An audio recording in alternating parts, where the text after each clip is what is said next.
Effective family functioning, if you take people who are both relatively new to this country and somewhat well established, it's not just which class you may be in, but whether you can do the five-star things that parents need to do.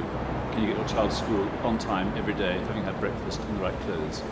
Can you interact with other households and families so that your child sees you as a parent having a social life with two different generations? Can you get parents, especially ones caring for a child if the family is separated, to be on reasonable terms with the other parent? Those are the kinds of things which are missing. And because of that, we have nearly 2,000 young men a week for the first time committing a serious criminal offence. We have 5,000 teenagers a week taking up smoking. And not just teenagers, we have 6,000 people each week contributing to a conception which ends in a termination. So effective family functioning has not really had much of a show or a shout in this election.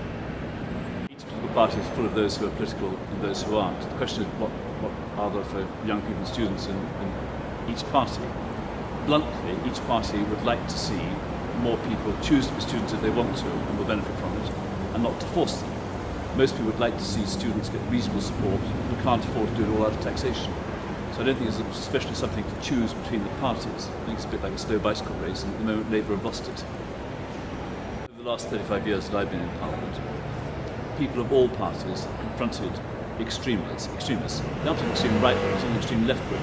Remember, it was the Dockers who were supporting Enoch Powell after Rivers of Blood speech. I think just arguing against things, and also putting a positive question, to which I don't yet have the answer. When will the colour of my skin be as important as the colour of my eyes or the colour of my hair?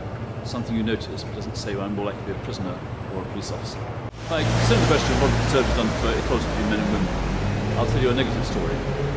The Royal Mail, under this Labour government, brought out 6 stamps for women of distinction.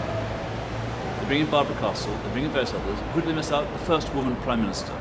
Would they have done that if been a Labour Prime Minister who had been a woman? No. Who was the first person of Jewish origin to be in Parliament? Benjamin Disraeli, a Conservative. Who was the third party to have an Asian in Parliament? It was the Communists. The second were the Conservatives, the first were the Liberals, and Labour were fourth. So the Conservatives, I think, by example, have shown that treat people on their merits and you'll find a greater diversity. Particularly for this election, there are many more candidates who are more obviously have an ethnic background. But let's remember there are many others who didn't claim to it. Ian Duncan-Smith looks like the Mikado because he's part Japanese. Boris Johnson, who's a member of Parliament, had 3 or 4 different backgrounds as well as being English.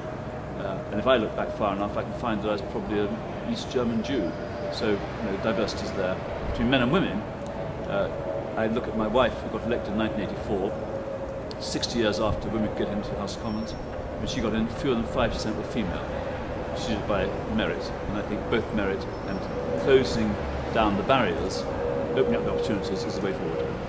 It's quite clear that both newspapers and terrestrial television, with the Sky News through it, are far more influential. And you cover the blogosphere, as I'm told it is, and various other things, but bluntly, I haven't got a Twitter or a Facebook entry, and no one has complained. Those of my opponents who have got themselves into trouble, normally because they've used language which they shouldn't actually use in private, and they put it out in public. And I think that is too much of a temptation. So I think mobile phones and text messages and all the rest, and emails are very good for communication. I'm not sure they're brilliant for political communication. The internet is far more useful, I think, because people can just put in Peter Bottomley and find who I am and find out how to meet me. So I think that we should look on the old media as though it's the car, and we should look on the new media as though it's interesting but not that important. Our message to people of other faiths, or all faiths, is that the Conservative Party is an ecumenical party. It's not just the Christian denominations, all faiths. So on my election literature, I have a reminder of the Holocaust where politics failed, and I have photographed myself with some Muslims in Afghanistan who are actually working with us to try to bring better life into their people. That's what ecumenical means, that's what politics should be, drawing people in, let's work together.